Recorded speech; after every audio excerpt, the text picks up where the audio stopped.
Morning, good evening and good afternoon. बच्चों, आज हम थर्ड कॉलिगेटिव प्रॉपर्टी पढ़ने जा रहे हैं सॉल्यूशन की, और उसका नाम है depression in freezing point. Depression का मतलब होता है डिक्रीज करना। पहले हम छोटा सा ये पैराग्राफ मैंने लिखा है, इसको पहले हम देख लेते हैं क्या लिखा है, फिर हम इसको समझते हैं ग्राफिकली कि हम इसको कैसे प्रूव कर सकते हैं।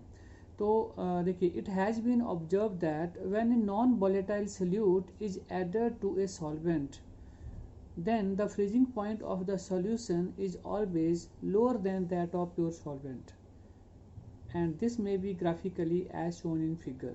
अब हम यहाँ ये बोलना चाह रहे हैं कि जो सॉल्यूशन है उसका जो फ्रीजिंग पॉइंट है वो लोअर हो जाता है किससे? प्योर सॉल्वेंट से।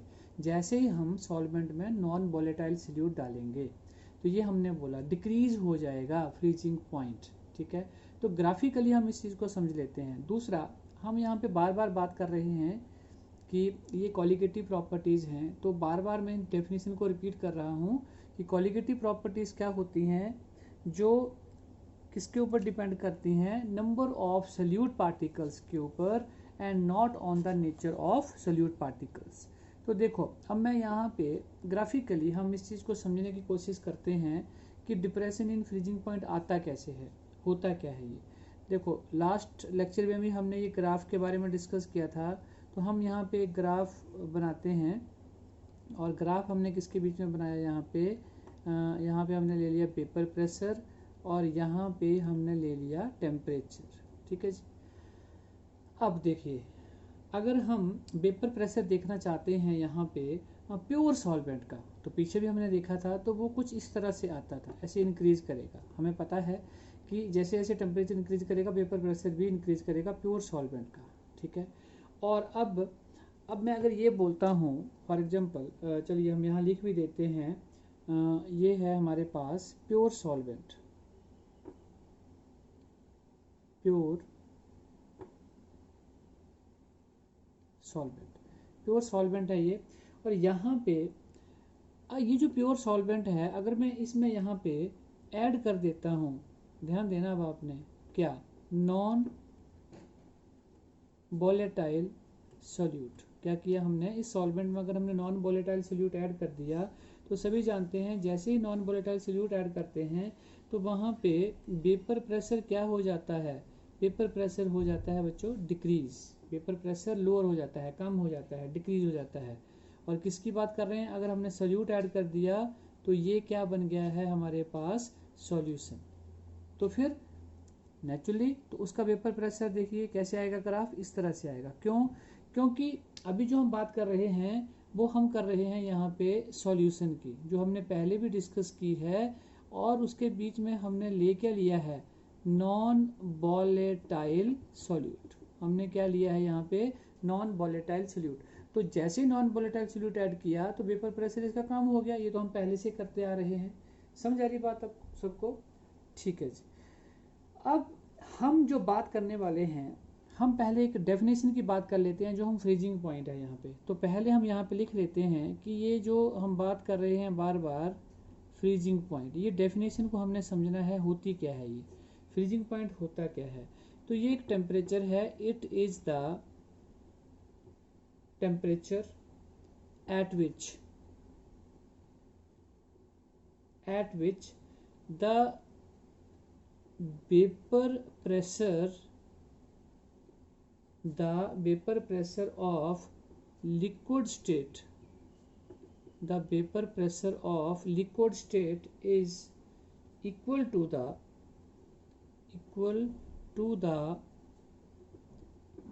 vapor pressure of किसकी? Solid state. ध्यान देना अब इस बात के ऊपर। जब vapour pressure of liquid equal हो जाए वेपर प्रेशर ऑफ सॉलिड के, तो हम बोल देते हैं क्या आ चुका है? Freezing point. अब जरा गौर करना, यहाँ पे जो ये हमने यहाँ पे प्योर सॉल्वेंट लिया हुआ है जो लिक्विड स्टेट में है, ये कौन सी स्टेट में है? लिक्विड स्टेट में है। इसको भी आप ऐसे लिख सकते हो, यहाँ पे कौन सी स्टेट में है? लिक्विड स्टेट में है। इसका प्योर सॉल्वेंट का अगर हम सॉलिड स्टेट में वेपर प्रेशर देखते हैं तो क्या होगा? देखो, तो देखो उसका वेपर प्रेशर ये कुछ यहाँ से ऐसे आएगा, ध्यान देना अब यहाँ पे। तो हम क्या बात कर रहे हैं, ये क्या आ गया यहाँ पे सॉलिड, ये भी क्या है सॉल्वेंट का ये, ठीक है। तो इसका कर्व कुछ इस तरह से बनेगा और यहाँ पे इसके जो वेपर्स बनेंगे, लेकिन एक स्टेट यहाँ पे आप देख रहे हो, हमने जैसे फ्रीजिंग पॉइंट को यहाँ बोला है कि व्हेन लिक्विड स्टेट का वेपर प्रेशर किसके बराबर होगा, सॉलिड स्टेट के बराबर, तो फ्रीजिंग पॉइंट आ जाएगा वहाँ पे। तो देखिए यहाँ पे ये जो लिक्विड स्टेट हमारे पास प्योर सॉल्वेंट था उसका और इसका वेपर प्रेशर यहाँ पे देखिए इस पॉइंट के ऊपर इक्वल हो रहा है। तो इस पॉइंट पे अगर इक्वल हो रहा है तो इस पॉइंट के बिल्कुल कोरेस्पॉन्डिंग नीचे अगर हम देखते हैं तो फ्रीजिंग टेम्परेचर आ गया। तो फ्रीजिंग टेम्परेचर हम उसको मान लेते हैं TF, क्या मान लेते हैं TF। और ऐसे ही अगर हमने यही चीज़ अगर हमने सोल्यूशन की देखनी है कि इसका फ्रीजिंग टेम्परेचर कहाँ आता है, तो देखिए इसका यहाँ आएगा, इसका यहाँ आएगा, ये देखिए यहाँ जुड़ रहा है। तो हम इसके कॉरेस्पॉन्डिंगली यहाँ पे देख लेंगे नीचे की तरफ को, ये यहाँ पे, ठीक है जी। तो एक मिनट के लिए इसको हम यहाँ लिख देते हैं, यहाँ पे आ गया TF नॉट और ये आ गया यहाँ पे TF, ये है यहाँ पे TF, ये है यहाँ पे TF। अब आप यहाँ पे एक चीज़ आपने देखनी है कि फ्रीजिंग पॉइंट जो है वो किसका काम आया। देखिए हम यहाँ पे जो फ्रीजिंग पॉइंट ले रहे हैं, हम जो चैप्टर पढ़ रहे हैं वो हम पढ़ रहे हैं सॉल्यूशन का, तो हमने सॉल्यूशन का चेक करना है, ध्यान देना आपने यहाँ पे। तो सॉल्यूशन का फ्रीजिंग टेम्परेचर जो है, फ्रीजिंग पॉइंट जो कम आना चाहिए। देखिए ये सॉल्यूशन का ये गया यहाँ पे, तो ये देखो यहाँ पे, तो फ्रीजिंग टेम्परेचर इसका काम है, इसका ज़्यादा है, तो ये किसका हुआ सॉल्यूशन का। तो सॉल्यूशन का यहाँ पे क्या है, कम है। तो हम इसे बोल सकते हैं कि ये कम आया है, तो इसको हम बोल देंगे डेल्टा TF, क्योंकि ये आ गया डिप्रेशन, डिप्रेशन मीन्स डिक्रीज हो गया, डिक्रीज हो गया। तो इन दोनों का जो यहाँ पे आ गया हमारे पास delta TF, difference between these two, तो उसे हम बोल देंगे डिप्रेशन इन फ्रीजिंग टेम्परेचर। तो बच्चों जब आप नोट्स बनाएंगे तो आपने क्या करना है, पहले आपने इस चीज़ को ऐड करना है जो ये सबसे ऊपर हमने लिखी हुई है। यहाँ पे वीडियो पॉज करके आप इसको नोट डाउन कर सकते हैं। आफ्टर दैट ग्राफिकली जो हमने लिखा है एज शोन इन फिगर, तो देन फिर आपने इस टॉपिक पे आना है आगे। आपने ये ग्राफ जो अभी हमने काम किया है, आपने इस चीज़ को नोट डाउन करना है। एंड देन अब हम ग्राफ से कुछ चीज़ें यहाँ पे नोट डाउन करने वाले हैं कि ग्राफ से हमें क्या क्या देखने को यहाँ पे मिल रहा है। तो देखो हम यहाँ पे लिख लेते हैं, सिंस जो हमने यहाँ पे अभी देखा है, since TF is less than TF not, ये क्या हमें बता रहा है, इससे क्या पता चल रहा है, this shows that the freezing temperature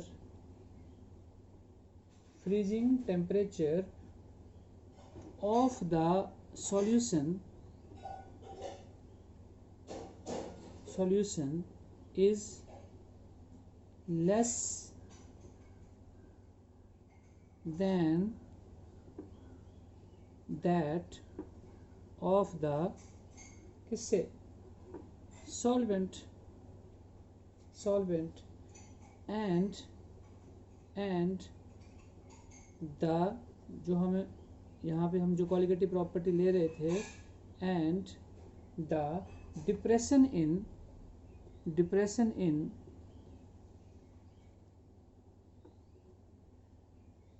freezing temperature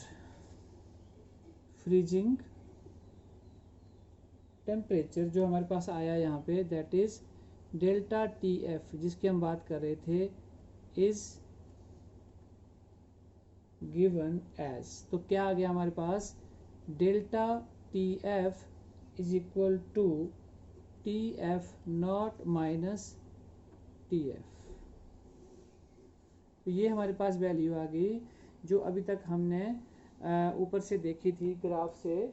यहाँ पे जो हम बात कर रहे थे delta TF it is equal to TF minus TF not minus TF, ठीक है जी। तो हमें यहाँ से जो हमने फर्स्ट पैराग्राफ में बोला भी था कि जो फ्रीजिंग पॉइंट होता है वो सोल्यूशन का कम हो जाएगा, ठीक है जी। जैसे हम नॉन वोलेटाइल सोल्यूट ऐड करेंगे तो वो हमने ग्राफिकली ये रिप्रेजेंट कर दिया कि बिल्कुल सही है, जो सोल्यूशन का फ्रीजिंग पॉइंट है वो ये है, कम है किससे, TF नॉट से। तो वो हमें यहाँ से प्रूव हो गया कि ऐसा ही होता है। और अब हम वही वर्डिंग लिखेंगे जो हमने ऑलरेडी पिछले बार लिखी थी कि अब हम जब एक्सपेरिमेंट्स करते हैं तो from the experiment it has been found that कि delta TF is directly proportional to molality होगा, सेम जैसे हमने वहाँ पे किया था डेल्टा TB जब हमने एलिवेशन इन बॉइलिंग पॉइंट किया था। सो देखो अब हम इसमें वही वर्डिंग यूज करेंगे। सो अब हम लिख सकते हैं it has been experimentally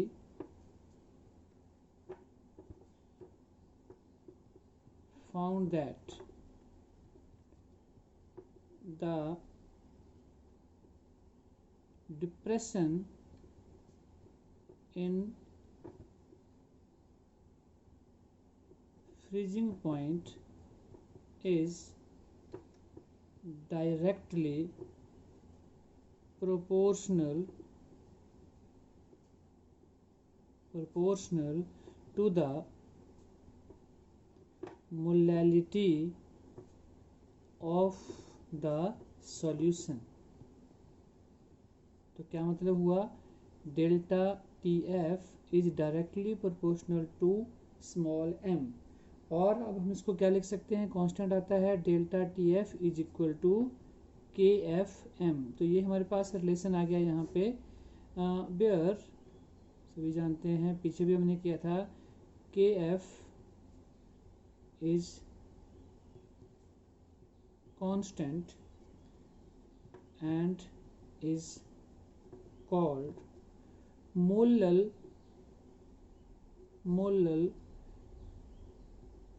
depression constant। और एक और इसका नाम दिया होता है यहाँ पे cryoscopic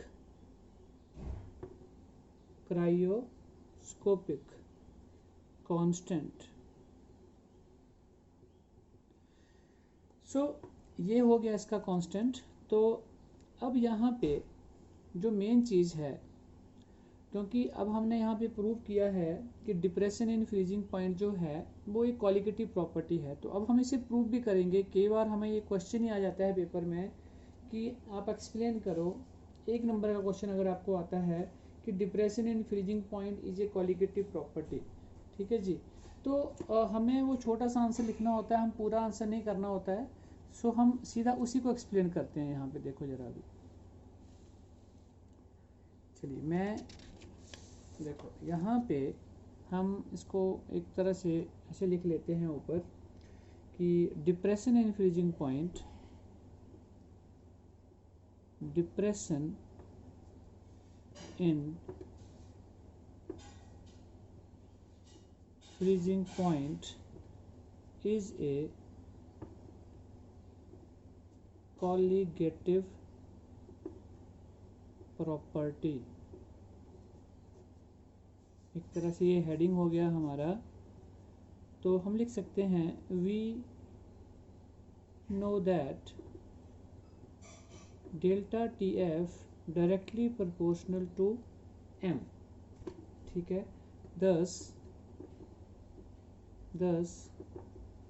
the depression in freezing point या freezing temperature is directly proportional to the molar concentration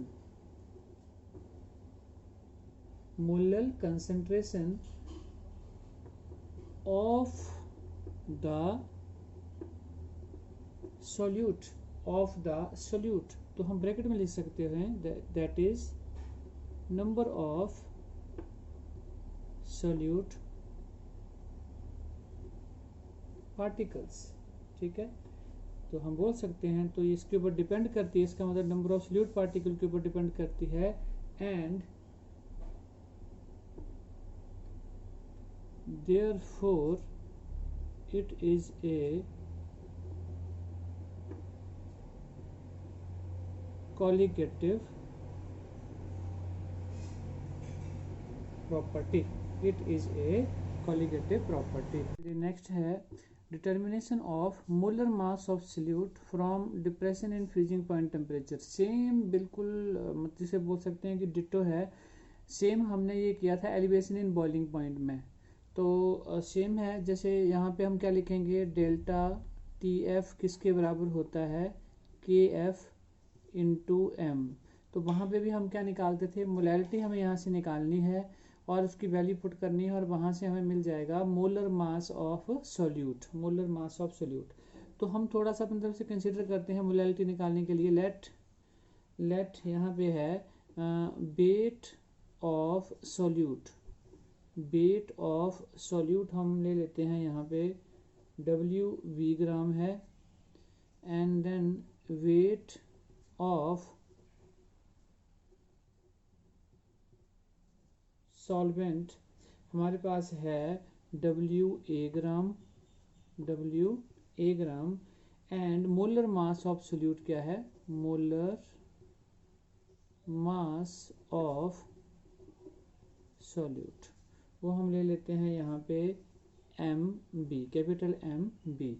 और मैंने ये पहले भी आपको बोला हुआ है, क्या ये चीज़ आपने हमेशा याद रखनी है, जो B है उसको हम हमेशा क्या लेंगे, सॉल्यूट, और कंपोनेंट A जो हम बार बार बोल रहे हैं उसको हम हमेशा क्या लेंगे, सॉल्वेंट। तो ये चीज़ आपको याद रखनी है हमेशा कि सॉल्यूट और सॉल्वेंट क्या है यहाँ पे, ठीक है जी। तो अब हम यहाँ पे ले लेते हैं मोलैलिटी, तो molality M it is equal to, हम सीधा ही लिख रहे हैं जो हमने पीछे भी किया है, WB जो मास गिवन होता है डिवाइडेड बाई मोलर मास आ गया MB, और यहाँ पे आ गया हमारे पास WA क्या है, वेट ऑफ सॉल्वेंट, और इनटू क्या हो जाएगा 1000। तो ये हमारी मोलैलिटी हो गई। अब हम इस इक्वेशन को जो पीछे हमने ये लिखी थी इसको हम इक्वेशन 1 मान लेते हैं ऊपर, तो देयरफॉर इक्वेशन 1 बिकम्स, हमारी पहली नंबर 1 इक्वेशन जो है वो क्या आ जाएगी, एम की वैल्यू हम यहाँ पुट कर देंगे, तो क्या आ गया, delta T F is equal to, यहाँ पे है के एफ इंटू, ये डाल दीजिए यहाँ पे क्या आ गया, WB into 1000 divided by MB into WA। अब हमने MB निकालना है, MB क्या होता है, मोलर मास ऑफ सोल्यूट, ये हम निकालना चाहते थे, तो ये यहाँ चला जाएगा, तो हम यहाँ लिख देंगे, और ये यहाँ आ जाएगा, तो MB यहाँ आ गया, तो डेल्टा TF यहाँ जाएगा, तो KF इंटू WB इंटू 1000, और ये यहाँ पे आ जाएगा डेल्टा TF इंटू WA। सो अब हम यहाँ से अगर निकालना चाहें, अगर हमें ये सारी वैल्यू पता हो, so we will calculate here MB, और MB क्या होता है यहाँ पे सबको पता ही है, मोलर मास ऑफ सॉल्यूट। तो न्यूमेरिकल्स में भी ये वाला फार्मूला हम यूज़ करते हैं, दो फार्मूला हैं जो हम बेसिकली यूज़ करते हैं वहाँ पे। ये मेन फार्मूला है जो delta TF equal to KF into M, तो वहाँ से डायरेक्ट मोलैलिटी हम निकाल सकते हैं, और अगर हमने मोलैलिटी सीधे फार्मूला ये लगाना है तो हम ये भी लगा सकते हैं, ठीक है जी। तो अब हम कुछ न्यूमेरिकल प्रॉब्लम्स लेंगे। देखिए ये न्यूमेरिकल हमारे सामने है, 45 gram of ethylene glycol is mixed with 600 gram of water, calculate the freezing point, depression निकालना है, और निकालना है हमने the freezing point of the solution, और KF हमें यहाँ पे वाटर का गिवन है। देखो यहाँ पे एक चीज़ तो हमें याद रखनी है, यहाँ पे देखो ये क्या है, इथाइलिन ग्लाइकोल को हमने मिक्स किया है 600 ग्राम ऑफ वाटर, तो ये क्या हो गया, सॉल्यूट। आप ये छोटा सा काम ऐसे भी कर सकते हो, सॉल्यूट, और वाटर जो है वो हमारे पास क्या हो गया यहाँ पे, सॉल्वेंट। मैंने बार बार आपसे बात की थी कि जो सोल्यूट होता है वो होगा हमेशा B, तो ये हो गया WB, और ये जो है ये क्या हो गया, WA। तो देखो मैं सीधा ही यहाँ से, हमें फार्मूला है हमारे पास डेल्टा अभी हम निकाल के आ रहे हैं। Delta T F is equal to किसके बराबर होता था, के एफ इंटू क्या था, W B into 1000 divided by हमारे पास होता था डब्ल्यू ए इंटू यहाँ पे होता था हमारे पास एम बी। समझ रहे हैं बात आप। तो हमारे पास अभी मैंने बोल के हटा पीछे, हमारे पास डब्ल्यू ए क्या है, वेट ऑफ सॉल्वेंट 600 ग्राम। हमारे पास डब्ल्यू बी क्या है, 45 ग्राम। हमारे पास के एफ क्या है, जो अभी हमें गिवन है 1.86 केल्विन के जी पर मोल, ये वैल्यू आ गई। ठीक है जी। तो अब हम एम बी तो हम निकाल सकते हैं, M B molar mass of solute. तो वो अगर हमने निकालना हो यहाँ पे, तो देखो यहाँ पे है 2 कार्बन है यहाँ पे, तो 2 into 12 plus 6 into 1 plus 2 into 16, तो it is equal to 62। It is equal to 62। तो बस सीधे आप वैल्यू पुट ऑफ कर दीजिए यहाँ पे, डेल्टा टी एफ किसके बराबर आ गया, तो 1.86 फिर क्या है 45 into 1000 divided by W A 600, और ये हमारे पास अभी हमने निकाला 62। तो अगर आप इसको कैलकुलेट करोगे तो सीधे सीधे ये आ जाएगा 2.25 केल्विन। तो ये आपने कैलकुलेट करके देख लेना है। तो बोलने का मतलब ये हो गया, हमारे पास क्या आ गया, freezing point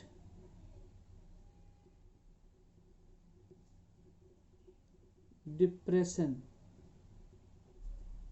that is equal to कितना आ गया हमारे पास, 2.25 केल्विन। ठीक है जी। अब इसका सेकेंड पार्ट है नंबर टू। तो सीधा लिख देते हैं, freezing point of solution, freezing point of solution it is equal to 273.15 minus कर देंगे 2.25 को, तो हमारे पास क्या आ गया 270.90 केल्विन। ठीक है। तो ये हमारे पास इसका आ गया आंसर, और ये जो न्यूमेरिकल है ये हमें बोर्ड एग्जाम में भी पहले आया हुआ है। तो बस इसमें आपने यही देखना है, पहले चेक कर लो कि डब्ल्यू बी क्या है, डब्ल्यू ए क्या है, एंड देन फार्मूला लगा के आप इसको निकाल सकते हैं। न्यूमेरिकल लेते हैं इसका। अब देखो न्यूमेरिकल है हमारा 5% of cane sugar by mass has a freezing point 271 kelvin, और फाइंड करना है, find the freezing point of 5% of glucose if freezing point of pure water is this, and K F हमें वाटर का given है यहाँ पे। सो थोड़ा सा डिफरेंट है ये। देखिए स्टार्ट करते हैं। देखो यहाँ पे केन शुगर और ग्लूकोज हम दोनों के लिए अलग अलग से फार्मूला लगाते हैं पहले। तो मैं पहले ऊपर यहाँ लिख लेता हूँ केन शुगर। तो हम पहले केन शुगर के लिए कर लेते हैं स्टार्टिंग। फार्मूला वही है जो हम पीछे लगा रहे थे, delta T F is equal to K F into M. M क्या होती है, मोलैलिटी।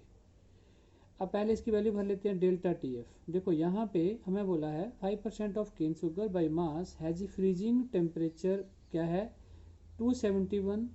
ठीक है। और फ्रीजिंग पॉइंट ऑफ 5% फाइंड करना है हमने। तो freezing point of pure water कितना है 273.15। तो इसको माइनस कर देंगे, 273.15 में से माइनस करेंगे 271, तो हमारे पास क्या आ जाएगा डेल्टा टी एफ। तो इसको सीधा ही माइनस कर लेते हैं, तो देखो कितना आ जाएगा 2.15 ये आ रहा है। के एफ की वैल्यू हम यहाँ नहीं भरेंगे, क्यों, क्योंकि जब हम इन दोनों का इक्वेशन को आपस में कंपैरिजन करेंगे तो ये आपस में कट जाएगा, इसलिए हम यहाँ के एफ ही लिख रहे हैं। तो अब हमने निकालनी है यहाँ पे मोलैलिटी निकालने के लिए देखो अब फिर से हम इसको पढ़ रहे हैं। देखो लिखा है 5 ग्राम ऑफ केन शुगर। अब इसका मीनिंग आपने समझना है। यहाँ पे हम लिख लेते हैं, इसका मतलब ये हो गया कि 5 ग्राम ऑफ, ये आपको कंसंट्रेशन टर्म में बड़ा एक्सप्लेन किया हुआ है वहाँ पे। 5 ग्राम ऑफ केन शुगर किसमें डिजॉल्व करते हैं, इन 100 ग्राम ऑफ सॉल्यूशन। बात समझ में आ गई होगी आप सभी को। तो हमारे पास मास गिवन क्या हो गया फिर 5। ठीक है जी। और डिवाइडेड बाई मोलर मास। तो केन शुगर जो होता है उसका मैंने पीछे भी आपको बताया था, आपको याद रखना है। तो ये होता है 342। तो कैलकुलेट कर लेना चाहे आप, तो यहाँ पे आ जाएगा 342। तो क्या नंबर ऑफ मोल्स कैसे निकाले हमने, क्या था, mass given divided by molar mass. ठीक है जी। अब यहाँ पे नीचे आता है वॉल्यूम ऑफ सॉल्यूशन। अब क्या आएगा वॉल्यूम ऑफ सॉल्यूशन, अगर हम 5 ग्राम यहाँ पे ले रहे हैं, सॉरी सॉल्वेंट का, तो सॉल्वेंट का क्या आएगा, तो यहाँ पे अगर 100 ग्राम है तो यहाँ से माइनस अगर हम कर देते हैं तो हमारे पास यहाँ पे आ जाएगा फिर वाटर ही है हमारे पास सॉल्वेंट। तो इट इज़ इक्वल टू कितना आ गया 95 ग्राम। तो हम यहाँ ले लेते हैं 95 डिवाइडेड बाई कितना हो जाएगा 1000। ठीक है जी। हम इस इक्वेशन को मान लेते हैं इक्वेशन नंबर 1। अब हम आते हैं सेकंड के ऊपर, दूसरी के ऊपर। तो अब हम ले लेते हैं यहाँ पे ग्लूकोज को। तो फार्मूला फिर से वही है, delta T F is equal to क्या आ जाएगा के एफ इंटू एम। तो हमें तो ये फाइंड करना है, फाइंड द फ्रीजिंग पॉइंट किसका, ग्लूकोज का। तो डेल्टा टी एफ तो हमें फाइंड आउट करना है। तो डेल्टा टी एफ को हम नहीं छेड़ेंगे, वो वैसे ही आ जाएगा, डेल्टा टी एफ वैसे ही आ गया नीचे।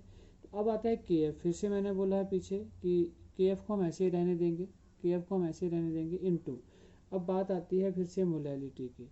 तो मोलैलिटी की जब बात आती है तो फिर से देखिए यहाँ पे लिखा है find the freezing point of 5% glucose. तो ये वही टर्म आ गई, 5 ग्राम ऑफ ग्लूकोज हो जाएगा इन 100 ग्राम ऑफ सोल्यूशन। तो सेम 5 इसका आ गया मास गिवन, और इसका मोलर मास कितना होता है वो भी आपने अब याद रख लेना है। इसका होता है 180, पहले भी आपको बताया हुआ है 180। तो डिवाइडेड बाई कितना आ गया 180। तो नीचे सेम ही आ गया बिल्कुल, क्योंकि जैसे हम पीछे बोल रहे थे 95 ग्राम बचेगा, क्योंकि 5 ग्राम वहाँ आ गया। तो 95 डिवाइडेड बाई क्या आ गया 1000। तो ये हो गई क्वेश्चन नंबर 2। अब अगर हमें डेल्टा टी एफ चाहिए तो हम क्या करेंगे, डिवाइड इक्वेशन 2 बाई इक्वेशन 1। तो क्या आ गया देखो, डेल्टा टी एफ और यहाँ पे आ गया 2.15 इट इज इक्वल टू, देखो ये तो आपस में कट जाएगा, ये वाला और ये वाला के एफ भी कट जाएगा, तो ये दोनों बचेगा आपस में। ठीक है, 5 से 5 कट जाएगा। तो सिंपल हमारे पास क्या आ गया 342 डिवाइडेड बाई 180, ये आ गया। पहले तो ये 6 से चला जाएगा, ये 6 से चला गया, तो ये हमारे पास आ गया 5 और यहाँ पे आ गया 7। अब ये 3 से चला जाएगा, तो 3 से देखिए कितना आएगा यहाँ पे, नहीं ये 6 से गया तो यहाँ 3 आएगा, यस 30 आएगा। और 3 से गया तो यहाँ पे आ गया 10 और 3 बन 3 9। ठीक है, यही आया।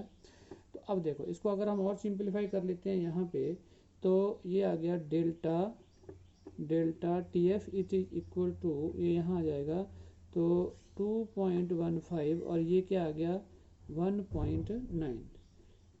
तो कैलकुलेट कर लेना आप, इट इज ऑलमोस्ट बिकम्स 4.085 और अप्रॉक्सीमेटली हम लिख सकते हैं 4.09 केल्विन। तो ये हमारे पास आ गया। अब जो मेन चीज़ हमें निकालनी थी, जो हमने ऊपर बोली थी, देखिए फिर से हम स्टेटमेंट को पढ़ लेते हैं। लिखा है हमने find the freezing point of 5% of glucose, ये निकालनी है हमने। तो देखिए अब इसको निकाल लेते हैं, क्योंकि freezing point of pure water तो हमें ऑलरेडी गिवन था। तो जो अभी हमने निकाला है वो इसमें से हम माइनस करेंगे तो हमें मिल जाएगा फ्रीजिंग पॉइंट ऑफ ग्लूकोज। सो देखिए लिख लेते हैं, यहाँ पे हम क्या लिखेंगे, हम लिखिए यहाँ लिखेंगे फ्रीजिंग पॉइंट ऑफ ग्लूकोज। तो इट इज इक्वल टू, या डेल्टा टी एफ ब्रैकेट में लिख सकते हो आप, इट इज इक्वल टू किसके बराबर आ गया 273.15 minus 4.09 and it is equal to 269.06 kelvin. तो दिस इज द आंसर। तो ये हमारे पास आ गया फ्रीजिंग पॉइंट ऑफ ग्लूकोज। ये न्यूमेरिकल एक और लेते हैं हम, ये आपके लिए होमवर्क है, आपने घर से करना है। इसमें मैं आपको एक हिंट दे दूंगा, addition of 0.643 gram of a compound to 50 ml of benzene, और साथ में इसकी दी है density lowers the freezing point from this to this temperature. If Kf of benzene is this, calculate the molar mass of the compound. तो यहाँ पे हमने निकालना है मोलर मास Mb. सो यहाँ पे जो मेन चीज़ समझने वाली है वो ये है कि जो हम निकालना चाहते हैं वेट ऑफ सॉल्वेंट, जब आप मोलैलिटी निकालोगे तो ये हिंट मैं आपको यहाँ पे दे रहा हूँ जो आपने देखना है, वेट ऑफ सॉल्वेंट जो हमें यहाँ पे देखिए 50 ml बोला है यहाँ पे, तो 50 ml जब हमने बोला है यहाँ पे, तो यहाँ पे हमने इसको डेंसिटी साथ में दी हुई है तो हम इसमें लिखेंगे 50 ml इंटू जो भी डेंसिटी यहाँ गिवन है 0.879 ग्राम पर ml, ये आ गई यहाँ पे। तो इसको कैलकुलेट जब हम करेंगे तो इट बिकम्स 43.95 ग्राम। देखिए ये ml में था तो यहाँ पे ये ग्राम में आ गया। अब ये हमारे पास आ चुका है वेट ऑफ सॉल्वेंट जब आप मोलैलिटी निकालेंगे। बाकी सारा कुछ सेम जैसे अभी हमने पीछे किया था। अब डेल्टा TF निकालना है तो उसमें भी ये हिंट दे देता हूँ, इसमें से इसको माइनस कर देंगे तो जो भी यहाँ पे टेम्परेचर आएगा वो हमारे पास डेल्टा TF की वैल्यू आ जाएगी। तो बस वैल्यू पुट करनी है आपने और वहाँ से हमें मोलर मास ऑफ सोल्यूट जो है वो हमें कैलकुलेट हम कर सकते हैं। ठीक है जी। So thank you very much, मिलते हैं नेक्स्ट वीडियो में।